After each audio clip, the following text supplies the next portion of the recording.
No mundo literário, existe uma anedota que é contada frequentemente sobre o grande escritor americano Ernest Hemingway.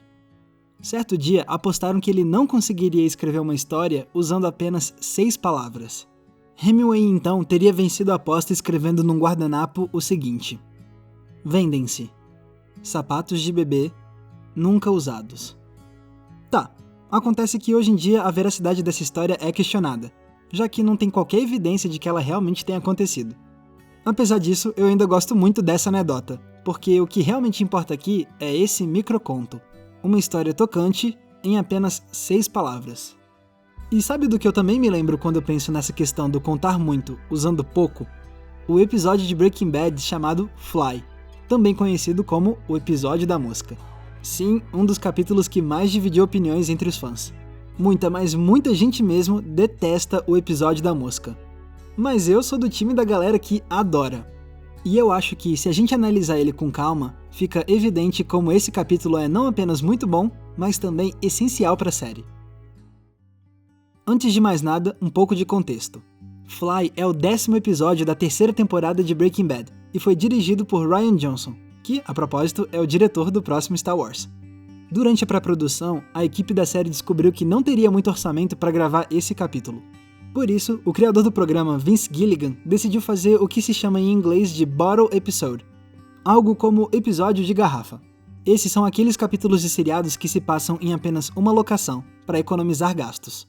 Are we going to the puppy parade or not? Because this is starting to feel like a bottle episode. E além disso, Gilligan decidiu que Fly contaria apenas com as atuações de Bryan Cranston e Aaron Paul, fora alguns figurantes. Mas como contar uma boa história com tantas restrições de locação e elenco?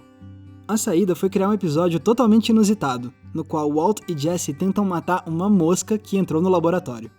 E por que tanta gente odeia o episódio da mosca? Bom, basicamente porque ele destoa muito do restante da 3ª temporada, repleta de momentos impactantes que entraram para a história de Breaking Bad.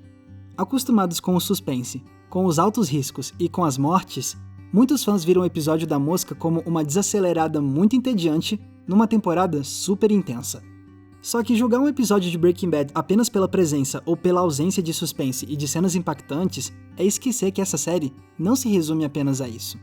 Breaking Bad tem muito mais a ser apreciado.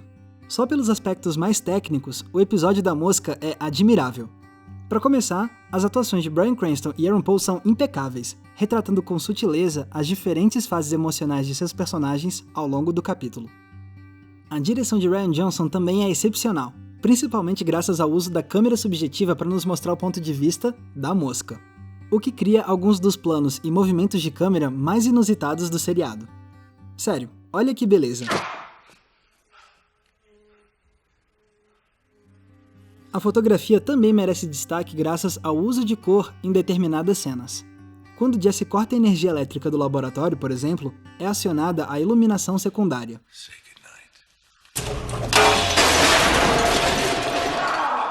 Olha como o vermelho da luz aqui cria um ambiente mais desconfortável e ressalta o senso de urgência do Walt em descobrir o que aconteceu com a energia. Já mais tarde, a gente vê o Jesse colocando sonífero no café do Walt para que ele possa dormir um pouco depois de passar tantas noites em claro. E quando o remédio começa a fazer efeito, entra uma luz azul que vai predominar nesse trecho do episódio. O azul frequentemente é associado a sentimentos calmos, e aqui ele cria um ambiente mais relaxado, combinando com o sono crescente de Walt. Mas vamos falar daquilo que a maior parte das pessoas debate quando o assunto é o episódio da mosca: o roteiro. Em primeiro lugar, eu não consigo achar ele entediante, como muita gente diz. Ele não só tem momentos verdadeiramente cômicos, mas também apresenta trechos de tensão, que nem quando o Walt quase conta pro Jesse a verdade sobre a morte de Jane. Mas, ao mesmo tempo, eu reconheço que esse capítulo é de fato mais lento do que os demais. Só que isso não é necessariamente um problema. Segundo Vince Gilligan, a ideia de criar episódios mais lentos como esse tem um propósito bem claro: ressaltar os episódios mais tensos que vão vir depois por meio do contraste dramático. É a calmaria que faz a tempestade parecer ainda mais forte. Mas além disso, o que eu gosto nesse episódio é que ele dá espaço para a história do seriado dar uma respirada. Porque acima de tudo, Fly é um episódio de desenvolvimento de personagem. Ao serem confinados a apenas um espaço no episódio inteiro, Walt e Jesse são forçados a se confrontar. E dessa interação a gente aprende muito sobre o que se passa na cabeça deles. Por exemplo, por mais que eles se mantenham distantes ou fiquem discutindo boa parte do tempo, a trama avança e fica evidente que, no fundo, ambos se preocupam genuinamente um com o outro. Jesse não apenas escolhe ficar ao lado de Walt na caça à mosca, mas também se certifica de que tudo vai ficar bem com seu parceiro. Já Walt demonstra apreensão com o que pode acontecer com Jesse caso o Gus descubra que ele tem roubado uma parte da metanfetamina. Mas o que esse roteiro nos conta principalmente é como ambos personagens lidam com eventos passados. No caso do Jesse, a gente vê como ele ainda fica muito abalado pela morte da Jane, mesmo que ele tenha aprendido a seguir com a vida dele. E a relação do Walt com o próprio passado vai ter ainda mais destaque.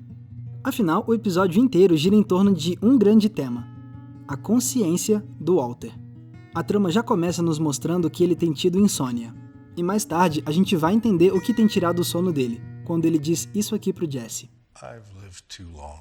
Nesse diálogo, Walter começa a procurar qual teria sido o momento ideal para ele ter morrido de câncer.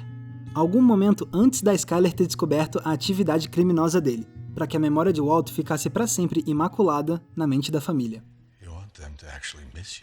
O que isso nos revela é como Walt ainda se pega lutando contra a própria consciência, tendo dificuldade em aceitar por completo os atos horrendos que ele já cometeu até esse ponto. De novo, vamos lembrar que nesse capítulo ele quase confessa pro Jesse como ele deixou a Jane morrer. E é esse conflito interno que me faz acreditar que a mosca do episódio simboliza o lado impuro do Walt que ele ainda tenta confrontar. Só que como ele não consegue se livrar das impurezas internas dele, Walt então fica obcecado em se livrar dessa impureza externa que ele enxerga como uma ameaça. Fica evidente então a genialidade de Fly. Uma trama que a princípio parece besta, mas que no fim se mostra extremamente reveladora. Tudo isso usando apenas um cenário e 2 atores. É por isso que eu acredito que o episódio da mosca, assim como o conto de 6 palavras, deveria sempre ser relembrado como um grande exemplo de que, até mesmo com muitas restrições, é possível criar uma obra de arte memorável. Então é isso. Muito obrigado por terem conferido o episódio de hoje. Eu sei que é uma raridade eu falar sobre seriados aqui no Entre Planos, mas aqui Breaking Bad é uma série fenomenal e tem muito tempo que eu queria fazer uma defesa sobre o episódio da mosca. Então eu espero que vocês tenham gostado do episódio de hoje. E se você gosta do nosso trabalho e quer nos ajudar a continuar produzindo vídeos, que tal se tornar um apoiador do Entre Planos? Você pode contribuir com apenas R$5 por mês e você ganha de quebra acesso a conteúdos exclusivos. Coisas como posts de bastidores e uma coluna semanal na qual eu recomendo filmes. E quanto maior for o valor da sua contribuição, mais recompensas você ganha. Você pode inclusive fazer parte do nosso Cineclube Entre Planos, no qual a gente assiste um filme por mês e depois faz um debate sobre ele via videoconferência. Eu adoro o Cineclube Entre Planos porque é uma ótima oportunidade de debater um filme cara a cara com vocês. E até agora a gente analisou filmes muito bons, como Cidade dos Sonhos, do David Lynch, e Toro Indomável, de Martin Scorsese. Então se você tem interesse em se tornar um apoiador do Entre Planos, dá uma conferida no link que está aqui embaixo na descrição ou acesse esse endereço que você está vendo aqui embaixo no cantinho. Caso você queira me acompanhar nas redes sociais, é só me procurar usando os nomes que estão aparecendo aqui embaixo. E não se esqueça, é claro, de curtir esse vídeo e se inscrever aqui no canal para não perder nenhum dos nossos vídeos. Mais uma vez, muito obrigado pela audiência, um abraço e até a próxima sessão.